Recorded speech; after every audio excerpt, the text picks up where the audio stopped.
Trump's trolls has gotten all of the media in the United States and Canada in a tizzy, and they don't seem to be really listening too well.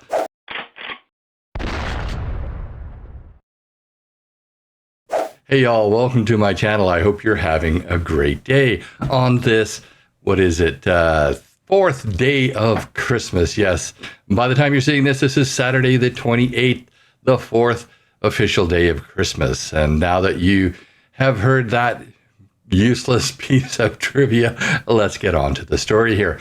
So Kevin O'Leary has appeared on Fox News saying that over 50% of Canadians are interested in learning more about a possible economic union with the United States. Of course, the media in the States, though, they have gotten it all wrong. They think that 50% of Canadians want to actually become the 51st state of the United States. I don't think that anybody in Canada wants to become the 51st state.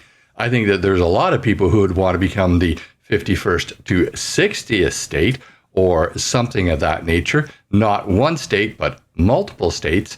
And I do believe that the polling is probably wrong because they say that only 13% of Canadians are interested in that.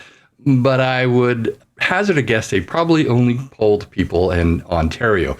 Let's go to the Fox News report that brought all of this up. America's neighbors to the north are hopping on the MAGA train. I've heard they call themselves Maple MAGAs. Some Canadians jumping at President-elect Trump's offer of huge tax cuts if they become the 51st state. We shall see. Kevin O'Leary, chairman of O'Leary Ventures, Mr. Wonderful, joins us now. Kevin, you are a man from the north. This is your native land. What are you hearing? Is this for real? What are you hearing from people up there?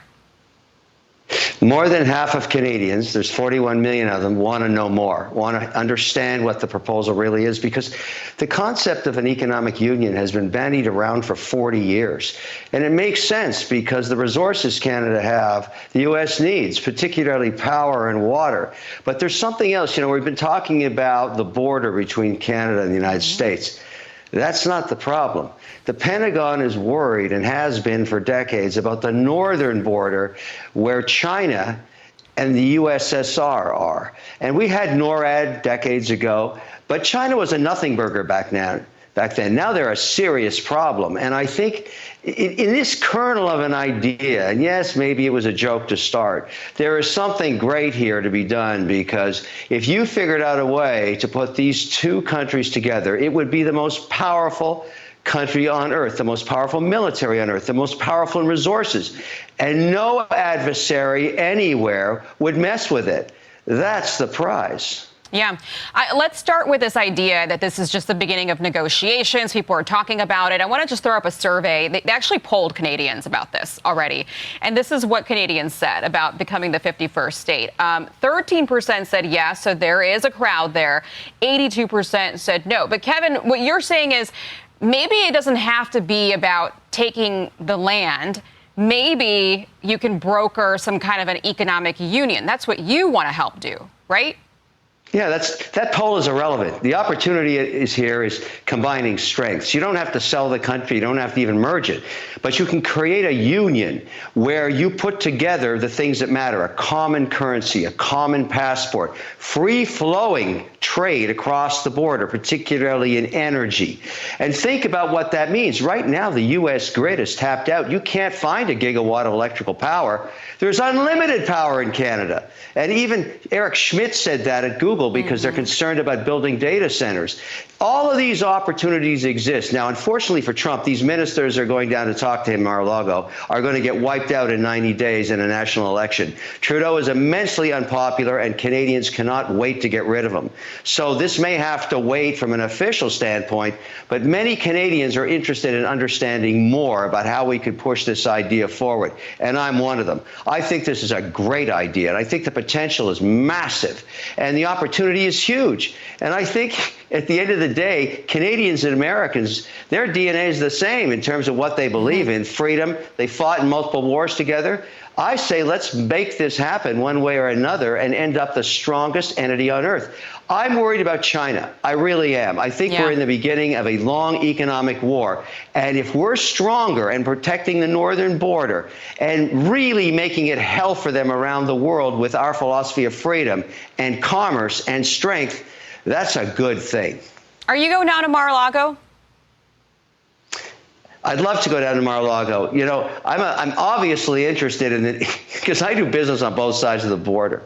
And I'm going to the inauguration. I'm excited about it. I have a lot of projects in both countries. I work with senators and governors, and I walk the aisles of the Hill all the time, as I do in Ottawa. You can't do business anymore unless you're working with leadership in both countries. So I'm a big advocate of figuring out how to get this thing together. Well, if you can get it together, Kevin, please give us the scoop. We want to break it with you right here. Look, I'm a very rational guy. I could make this happen with nobody be unhappy about it. I bet you could. Big ideas, but exciting times. Kevin O'Leary, happy holidays. So it's important to understand exactly what Kevin O'Leary is proposing here. He's not proposing that Canada and the United States actually merge as a political entity. He's proposing an economic union. And if you have read anything on this, there is a book actually by Diane Francis on this very topic. Now, she proposes a full merger and also an economic merger. And I think she proposes one other thing in her book. I actually have that book upstairs. I think that an economic merger or an economic union would be a good thing, kinda. I like the idea of it being brought to the forefront because I think that that would be a start. If you follow my channel, you know that I am actually for the United States and Canada to merge politically. We are so much the same that we would benefit. This would be a great move for both countries. Now, I don't think that most Canadians would go for it. Now, as I said before, the poll that she's referring to is probably done in Ontario. I think that if you chose different parts of the country, you would get different results. So Ontario, Quebec, and the Maritimes, and probably the Lower Mainland, I think that that would probably reflect the percentage of the population that would like a merger with the United States.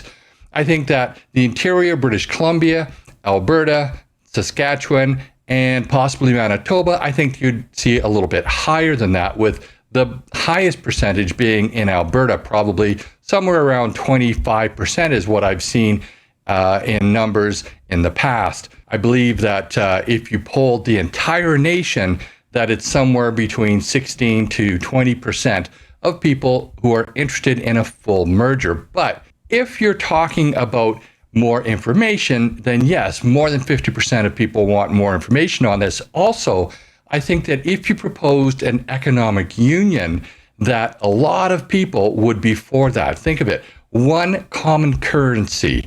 And with the common currency, you would see that prices would stabilize, would equalize between our two nations. You would see that wages would also equalize.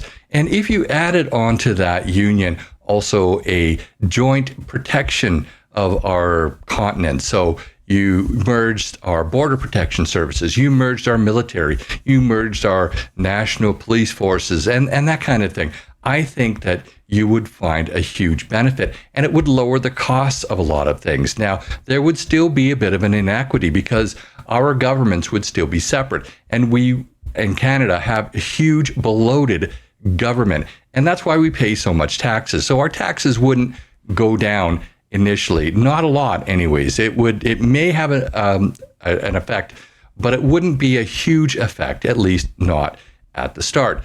Now, I don't really agree with an economic union for the long term because it's like the EU.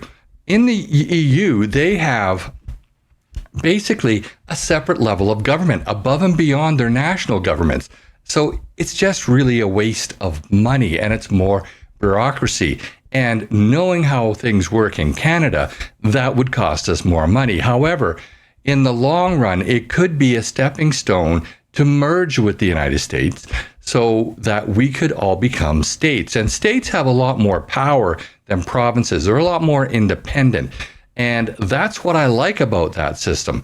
We would get all of the benefits of this economic union to start with, that would carry over, hopefully, to a movement to become full-on states. And whether that happened piecemeal, with Alberta going first, and then the West, and then all of the other provinces figuring out that it's a good deal, maybe that would work out as well. Now, I hope this happens, and I hope that people look at the economic benefits of an economic union, because I do believe it's a stepping stone. But I don't know that it will, because there are a lot of Canadians who vote emotionally. They don't vote based on logic and looking at things from a greater perspective than basically their emotions. They're Canadian. They want to be Canadian. They don't want to hear anything about merging with the United States. I think that's a mistake.